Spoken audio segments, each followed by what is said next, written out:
video lecture, I want to explain how you can draw the Lewis cross law structure of a given compound.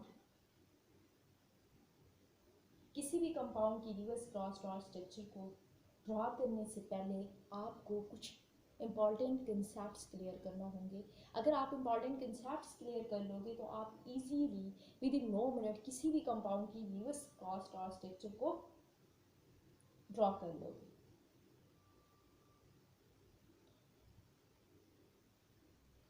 Lewis cross law structure को draw करने के लिए आपको क्या करना होता है, आपको कुछ स्टेप्स फॉलो करना होता है.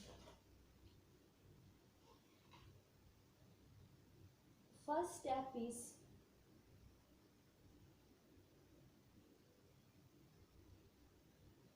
प्रोडक्शन ऑफ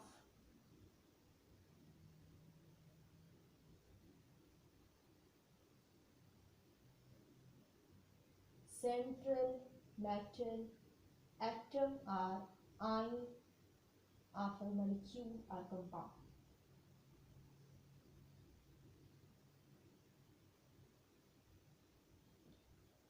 इसका मतलब ये है कि अगर आपको कोई भी कंपाउंड दिया जाता है, लेट्स सपोज आपके पास एक कंपाउंड है सल्फ्यूरिक एसिड H2SO4, इसके आपने Lewis cross law structure draw करनी है. तो आपको क्या करना होगा, आपको ये देखना होगा सबसे पहले कि इस कंपाउंड के एटम्स जो आपस में जॉइन हैं और मिलकर एक मॉलिक्यूल बना रहे हैं, एक कंपाउंड बना रहे हैं, तो उसमें से जॉइनिंग एटम कौन सा है, या हम इन अदर वर्ड हम ये कह सकते हैं कि वो एक एटम कौन सा है इस मॉलिक्यूल में से जो इन तमाम एटम्स को आपस में जॉइन करता है. वो आपके पास हाइड्रोजन है, वो आपके पास ऑक्सीजन है, वो आपके पास सल्फर है. इस तमाम क्वेश्चन का आंसर आपको क्या करना होगा, फाइंड करना होगा, क्योंकि ये मॉलिक्यूल आपके पास 3 एटम से मिलकर बना हुआ है. एक आपके पास hydrogen atom first one, second one आपके पास ऑक्सीजन एटम और थर्ड वन आपके पास सल्फर एटम. तो अब आपने ये देखना होगा कि ये तीनों की तीनों एटम में से कौन सा एक एटम है जिसके साथ ये तमाम मॉलिक्यूल अटैच हैं. ये और इस तरह से अटैच हैं कि टोटल आपके पास हाइड्रोजन उस मॉलिक्यूल में 2 है, ऑक्सीजन उस मॉलिक्यूल में 4 है और सल्फर उस मॉलिक्यूल में 1 है.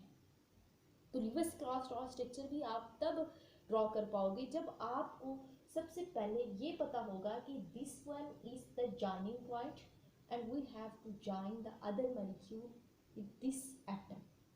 इस एटम के साथ हमने दूसरे मॉलिक्यूल को जॉइन करना है.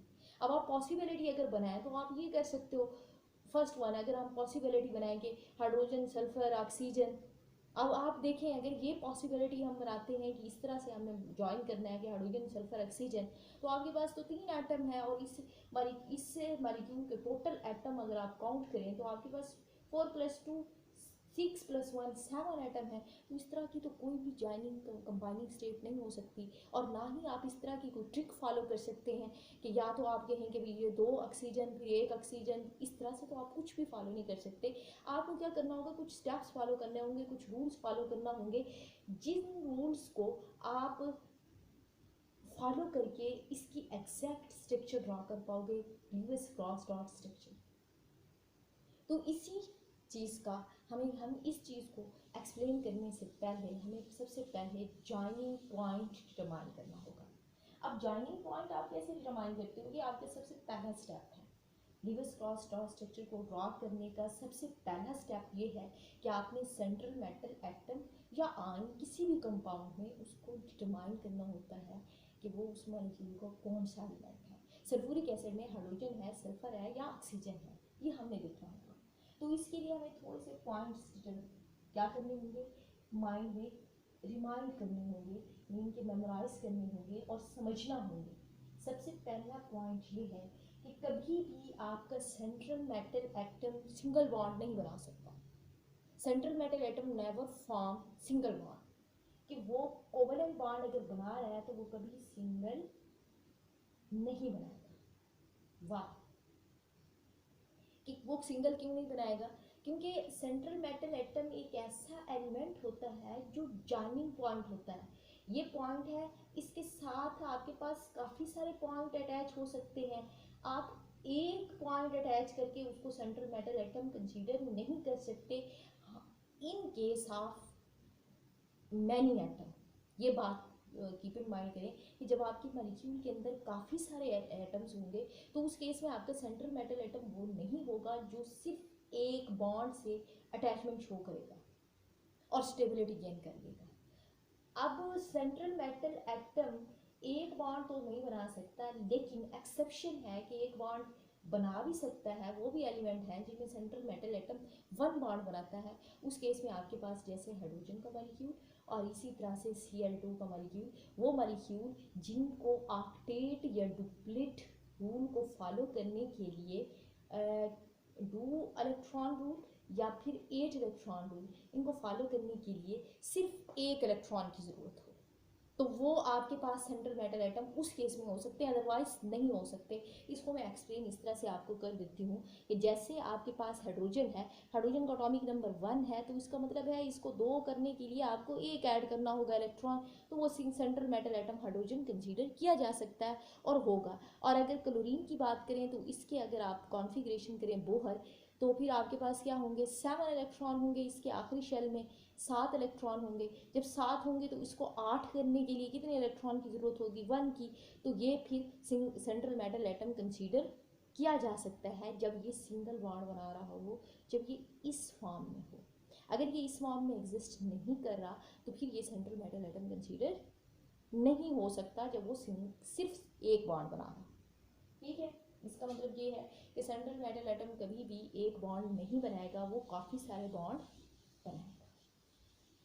दूसरा इम्पॉर्टेंट पॉइंट ये है कि आपने ये देखना होगा कि सेंट्रल मेटल एटम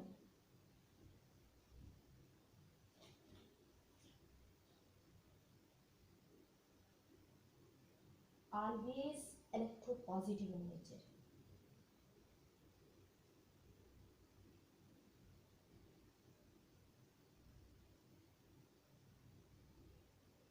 अब आपका ये वाली जो इलेक्ट्रोपॉजिटिव इन नेचर है, बहुत ज़्यादा इंपॉर्टेंट कंसेप्ट है। इसमें थोड़ा आप कंफ्यूज हो जाते हो समटाइम, आप इस तरह से कंफ्यूज हो जाते हो, आप ये कहते हो कि इलेक्ट्रोपॉजिटिव नेचर जो कंपाउंड होगा तो वो सेंट्रल मेटल एटम होगा। अगर हाइड्रोजन की बात करें तो ये ज़्यादा इलेक्ट्रोपॉजिटिव है, तो ये सेंट्रल मेटल एटम होगी। नहीं, एक बॉन्ड का पहली कंडीशन है कि आपने कहा कि ऐसा एटम नहीं होगा जो सिर्फ एक बॉन्ड बना रहा होगा। अब आपकी मल्टीपल एटम है, उसमें से एक बॉन्ड बनाए, हाइड्रोजन तो सिर्फ एक बॉन्ड बनाएगी, तो एक बॉन्ड से तो आपके एटम अटैच नहीं होने। Central metal atom electropositive in nature का मतलब ये है कि आपका central metal atom electropositive in nature होना चाहिए, उसकी इलेक्ट्रोनेगेटिविटी दूसरे एटम से थोड़ी लेस होनी चाहिए। और central metal atom electronegative in nature भी हो सकता है। ये दोनों चीज़ें हैं कि या तो वो इलेक्ट्रोपॉजिटिव इन नेचर होगा या फिर वो इलेक्ट्रोनेगेटिव इन नेचर भी हो सकता है सम केसेस में। ये 100% नहीं होता कि हमेशा वो इलेक्ट्रोपॉजिटिव होगा और हमेशा ही वो इलेक्ट्रो नेगेटिव होगा। ये आपके पास डिपेंड करती है सिचुएशन इलेक्ट्रो नेगेटिव। अगर आपकी कंपाउंड इस तरह से हो कि वो इलेक्ट्रोनेगेटिव इन नेचर होगा, उस केस में जब वो मल्टीपल बॉन्ड बना सकता होगा।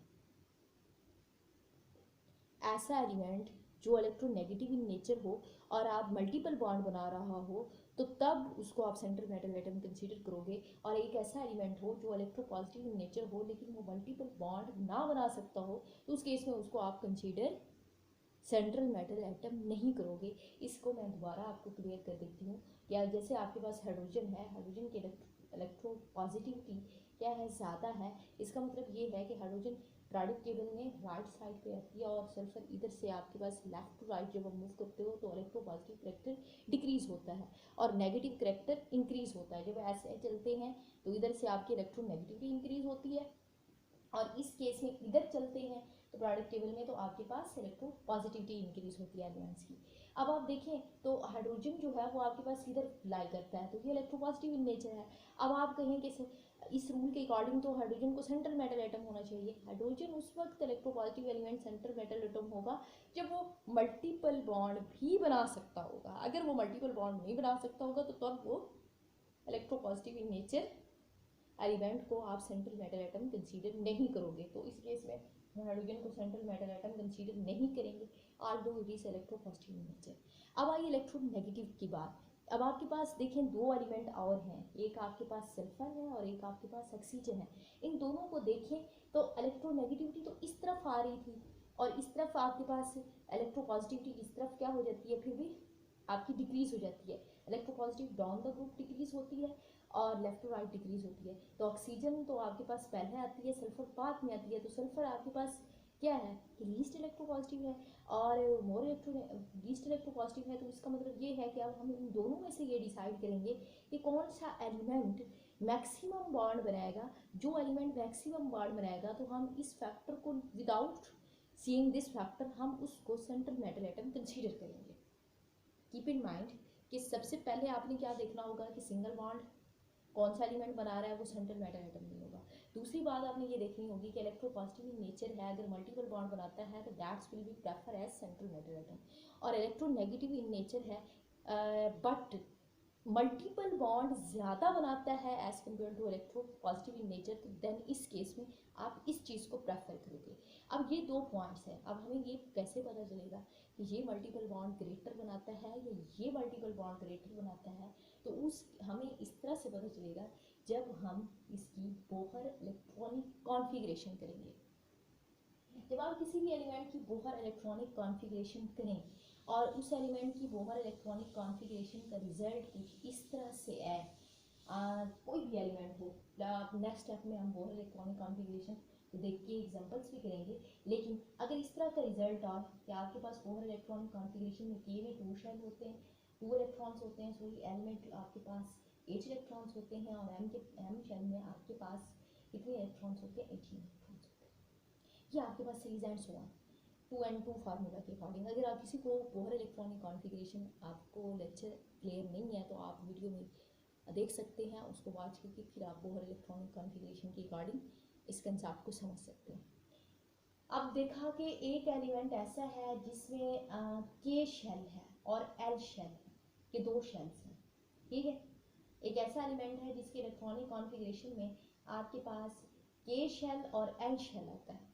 तो ये एलिमेंट जो होगा इसमें चाहे भले आपके 8 इलेक्ट्रॉन हो या आपके पास 6 इलेक्ट्रॉन हो, 4 इलेक्ट्रॉन हो, 2 इलेक्ट्रॉन हो, 1 इलेक्ट्रॉन हो, बट आपके एलिमेंट में की कॉन्फ़िगरेशन किस शेल में लाई करती है, एल में लाई करती है, एम में लाई नहीं करती, ठीक है।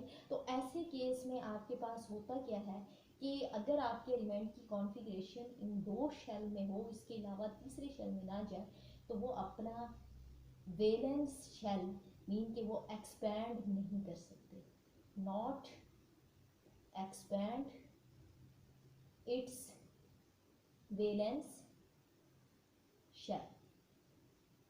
इट्स मीन दैट कि वो मल्टीपल बॉन्ड नहीं बना सकते। आप इन छोटे वर्ड शॉर्ट वर्ड में यही कहें, never form multiple bonds. Multiple bond mean कि मैक्सिमम बॉन्ड, सिंगल डबल या whatever a lot of bonds वो नहीं बना सकेंगे। सिंपल वर्डिंग याद रखें, क्योंकि आप ये देखें कि आपका जब कॉन्फ़िगरेशन इस तरह से हो कि के में 2 शेल इलेक्ट्रॉन्स हों, के में तो आपके 2 इलेक्ट्रॉन हैं, उसके बाद वाले शेल में आपके पास 8 से लेस इलेक्ट्रॉन है, चाहे वो 1 है, 2 है, 3 है, 4 है, 5 है, 6 है, 7 है, बट उसके जो थर्ड शेल है मीन कि उसके पास एम शेल मौजूद नहीं है, जहाँ तक उसकी कॉन्फ़िगरेशन कंप्लीट हो जाती है उस एलिमेंट की, तो उस केस में वो मैं अपना शेल एक्सपैंड नहीं कर पाएगा। जब अपना शेल एक्सपैंड नहीं कर पाएगा तो वो मल्टीपल बॉन्ड नहीं बना सकेगा। इट्स मीन शेल एक्सपैंड का मतलब ये होता है कि वो अपनी मैक्सिमम बॉन्ड बनाने के लिए अपने इलेक्ट्रॉन दूसरे शेल में प्रमोट नहीं कर पाएगा। तो दैट्स वाई सब शेल में प्रमोट नहीं कर पाएगा, दैट्स वाई वो अपना शेल एक्सपैंड नहीं कर पाएगा, तो वो मल्टीपल बॉन्ड नहीं बनाएगा। सिंपल ट्रिक आप ये कहेंगे सिंपल कि अगर आपके पास 2-8 कॉन्फ़िगरेशन हो बोहर तो वो मल्टीपल बॉन्ड नहीं बनाते। सेकंड, अगर आपके पास 2-8-18 और 2-8 and 8 नेक्स्ट जिस तरह की भी कॉन्फ़िगरेशन हो बट आपका एल के बाद एम शेल एंड एम के बाद एंड सो ऑन आपके पास इन्वॉल्व हो शेल, तो उस केस में वो मल्टीपल बॉन्ड्स बनाएंगे और वो आपका सेंट्रल मेटल एटम कंसीडर होगा। अब हम देख लेते हैं कि ये तमाम रूल्स दोबारा से रिकॉल कर लेते हैं। सबसे पहला रूल कौन सा था कि central metal atom never form one bond, एक बॉन्ड नहीं बनाएगा, that's okay, never form one bond. दूसरी इंपॉर्टेंट बात ये थी आपके पास कि central metal atom is electropositive in nature as well as in some case electronegative in nature.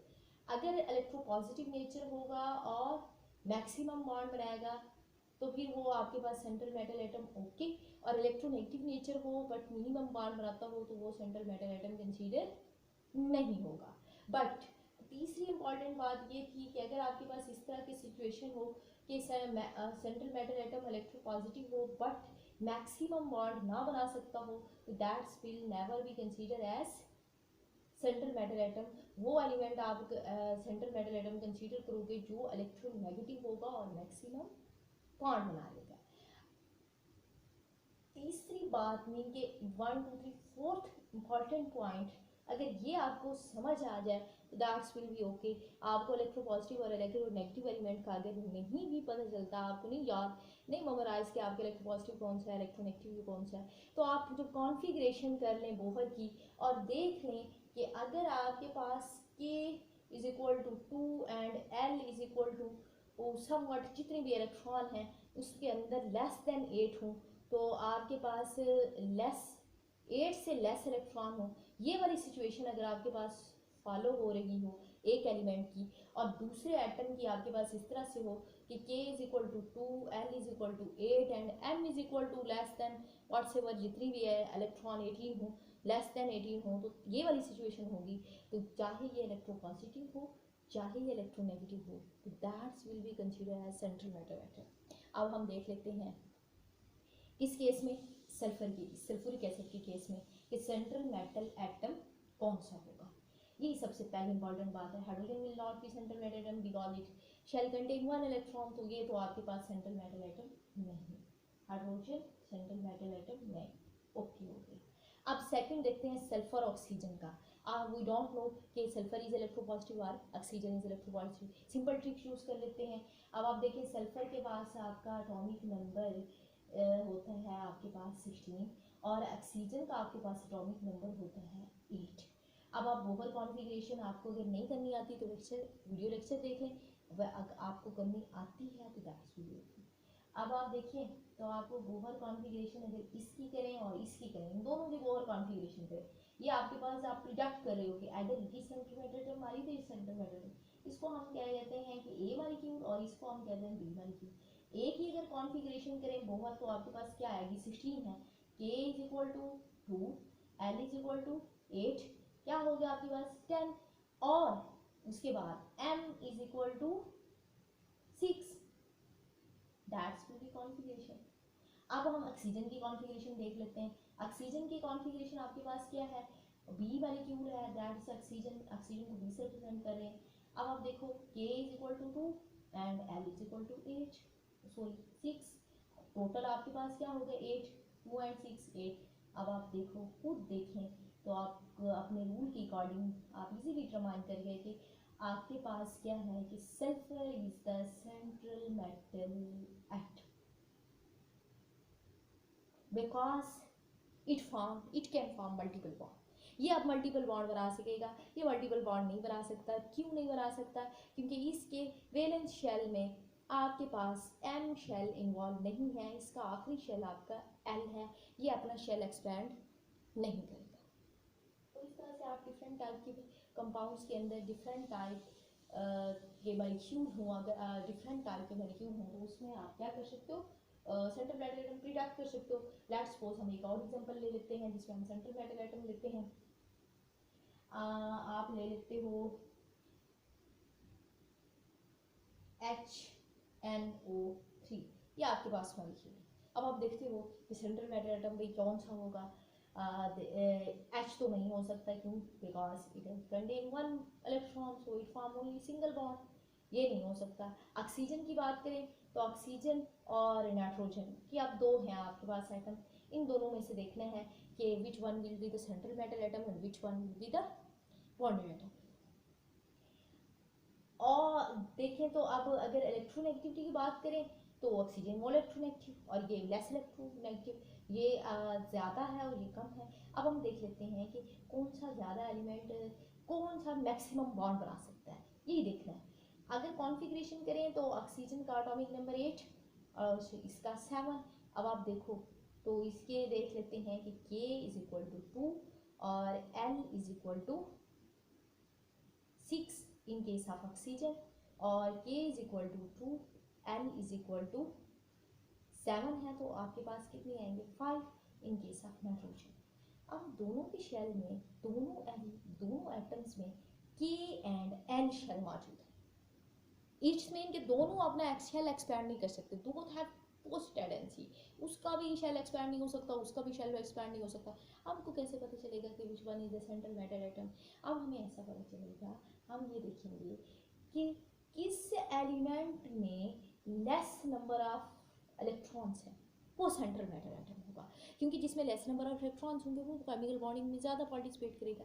तो अब आप देखो तो आपके पास आर, इन अदर वर्ड्स हम ये भी कह सकते हैं विच एटम हैज़ ग्रेटर वैलेंसी, कि किस एलिमेंट की आपके पास ग्रेटर वैलेंसी होगी। तो अब आप देखो कि अगर इसको 8 कंप्लीट करना हो तो कितने इलेक्ट्रॉन रिक्वायर होंगे? 2। तो इट्स मीन कि it has 2 valency, it has combining state, it can combine with 2 other element and for completion of octet it contain 3 required 3 electron, so its valency is 3। तो जिसकी greater valency होगी उसको आप central metal atom consider करोगे। तो हम ये कह सकते हैं कि element have greater valency, it will in case of similar configuration है Bohr configuration K and L में आपके पास सिमिलर शेल वैल्यू है, नंबर ऑफ इलेक्ट्रॉन को देख के अगर आप देखें तो जिसकी ग्रेटर वैलेंसी होगी उसको आप सेंट्रल मेटल एटम कंसीडर करोगे।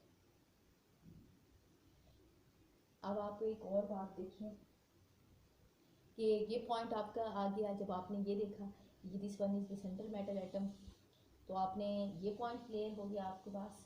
सबसे पहला पॉइंट कौन सा था कि एक बॉन्ड नहीं बना सकता, फिर हमने कहा इलेक्ट्रोपॉजिटिव नेचर होगा सेंट्रल मेटल एटम, और फिर कहा कि अगर इलेक्ट्रोपॉजिटिव हो मल्टीपल बॉन्ड ना बना सकता हो तो फिर वो सेंट्रल मेटल एटम कंसीडर नहीं होगा, और इलेक्ट्रोनेगेटिव ज़्यादा बॉन्ड बना सकता हो वो कंसीडर होगा।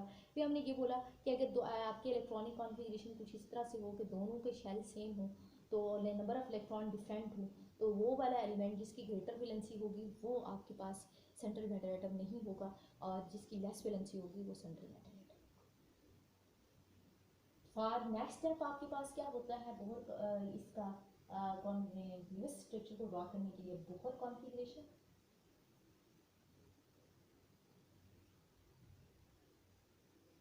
बहुत कॉन्फ़िगरेशन, आप सिंपल कॉन्फ़िगरेशन है वो आप करते हो। सो इसके लिए अगर आपको करनी नहीं आती तो आप वीडियो लेक्चर देख लीजिएगा, इसको बहुत कॉन्फ़िगरेशन आप कर लेते हो। एंड थर्ड स्टेप आपके पास क्या होता है कि आपने वैलेंसी डिटरमाइन करनी होती है, इंपॉर्टेंट कंसेप्ट।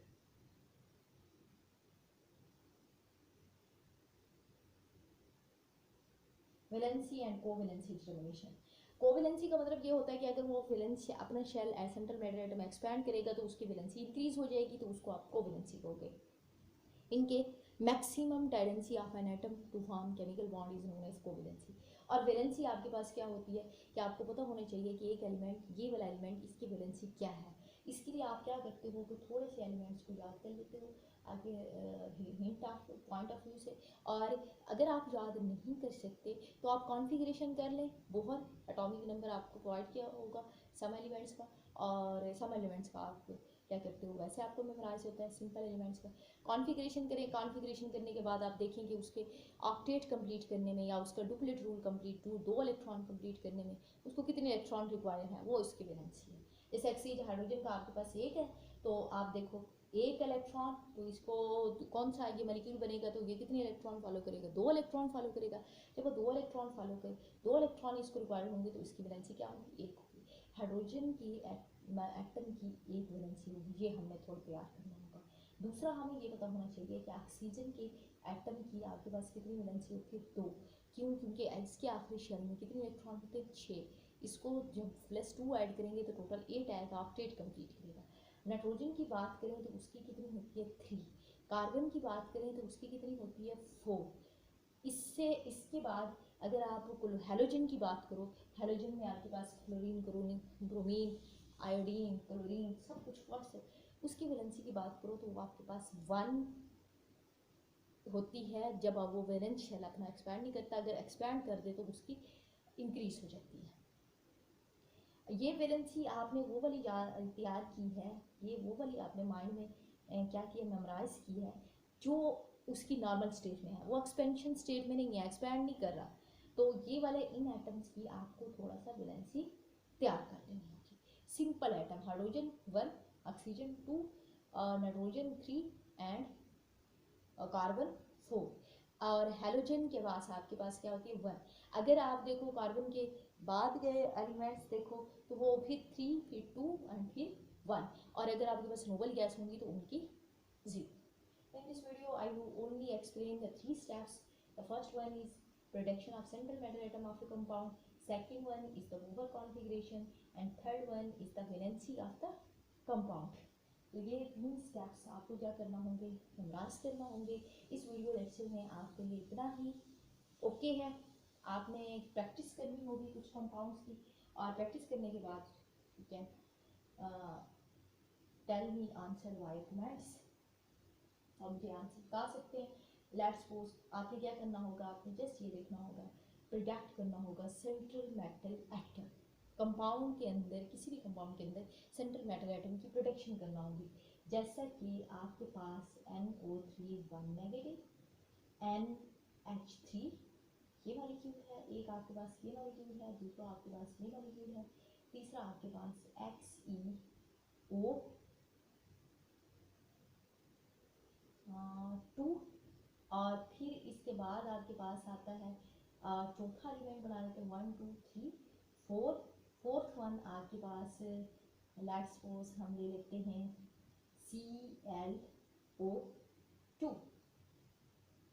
अब आपने क्या करना होगा, इन तमाम एलिमेंट्स के सेंट्रल मेटल एटम फाइंड करना होगा for your practice. Next video में हम नेक्स्ट स्टेप परफॉर्म करेंगे, और फिर हम लीविस क्रॉस डॉट स्ट्रक्चर को इजीली ड्रॉ कर लेंगे।